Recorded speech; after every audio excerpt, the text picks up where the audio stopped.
Kalala, Yahweh, Basham, Yahweh Shai, Basham, Bukakadash, that were honest to the apostles, that great millstone.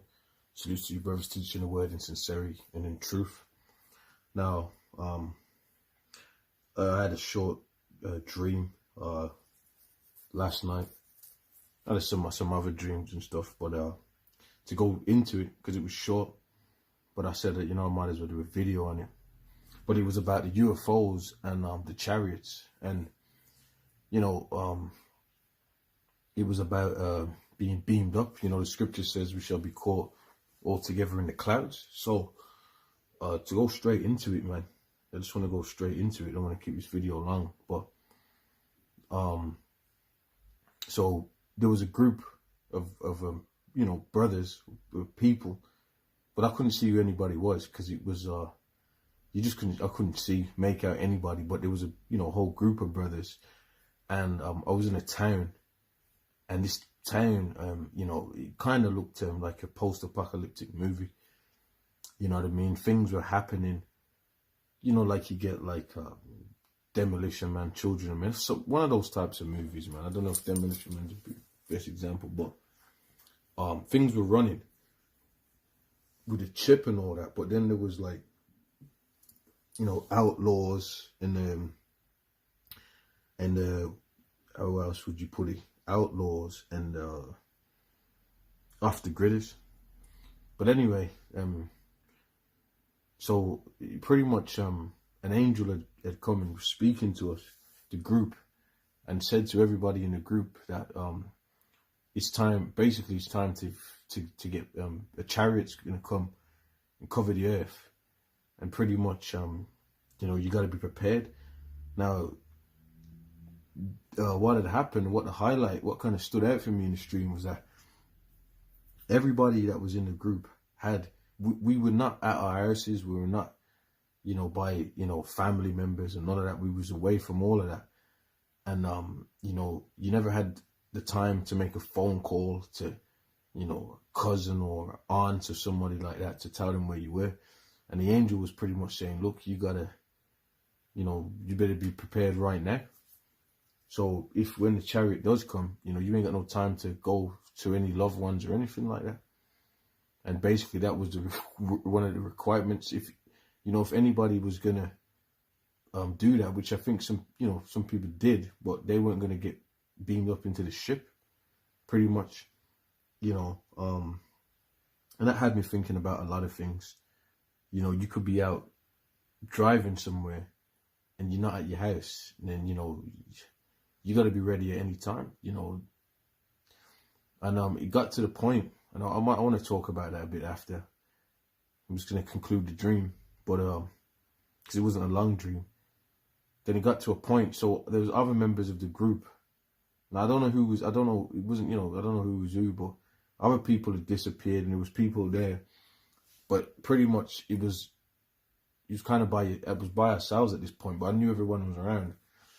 And basically it felt like the chariot had come over the city, over the town, and pretty much covered the whole sky, man. It was like it was cloudy, it was storms, it looked unreal. And everything just stopped, as we know, man, as the scriptures say. And at that point, I had said, well, look, man, I ain't got nothing in this world, so I was like, fuck it, man, I'll do whatever the hell I gotta do. So what happened was, the next stage was the angel was like, okay, the chariot's here now, and basically you got to give up everything, even your own body. So when as the chariot came, the world stopped and everything was just gloomy. Pretty much, your arms would go apart, but you had to basically, before the beam came, you had to like basically look at it like you're gonna just die. So it's almost like, it was like a leap of faith. It's almost like you jumped, and this is what I thought about. Let's say you was on a cliff and you jumped off the cliff, and it was kind of like that, that suspense of, okay, now it's over. But what had happened was, so when you let go, you let go. You had to just let go. And when you let go, you kind of was like in fear and a bit, you know, like, fuck it. But I said, you know, if it's going to be that, whatever. But then what had happened was, as at the moment of doing that for a couple of seconds, then, you know, the body transformed, and, you know, I got this surge of energy, and then you started shooting up in the ship quick, and just leaving the Earth's atmosphere powered up, man. Basically, like, you felt like you was flying and kind of going, you know. It was a surge of energy, and bro, I don't know, man. That dream was just crazy, and it kind of ended there, getting up in the tractor beam. And that was the dream, man. But there was, so, you know, right before, it's like Romans 12:1, present your body as a living sacrifice. You know, as you know, you know, how much are you willing to give up, man, in this world, you know, to receive the kingdom, you know what I mean? And you know, like I said, some of the parts that stuck out to me, you know, the beamed up part, you know, that was spiritual the way it happened. But, you know, the scripture says, we're, you know, prisoners of hope. So, you know, we're still, you know, laboring to be saved, man. So I was kind of meditating on, you know, the requirements, because it's almost like, let's say you got like an aunt, or let's say you got a parent, and let's say they call your phone and you don't pick up the phone. And this is hypothetical. I was thinking about this. Let's say you had a heart attack or something in your apartment.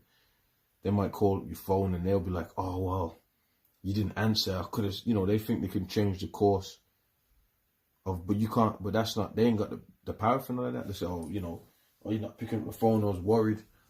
And I think to myself, with scenarios that would like that, is there's nothing that you can't, you know, family members, they can't even save themselves.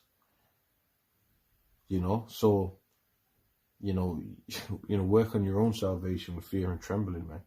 You know, they can't, you know, and that's why you can't, you know, you can't be a mama's boy and all that. Well, mama's gonna save you and all that. What's mama gonna do? You know, you didn't pick the phone up. She's gonna boot the door off. You know, heroic, rush you to the hospital. I mean, come on, man. And that's how it is. You know, it was kind of like a scenario where, you know, when people go missing, let's say you went out and let's say you said, oh, I'm just going to go shopping today. But you went out and you're driving a countryside, and then you got abducted or something and no one ever seen you again. You know, that's kind of the scenario. But anyway, that's pretty much the dream, you know. There might be some little parts I might want to highlight again if I haven't highlighted them properly. But that was a dream. It was short.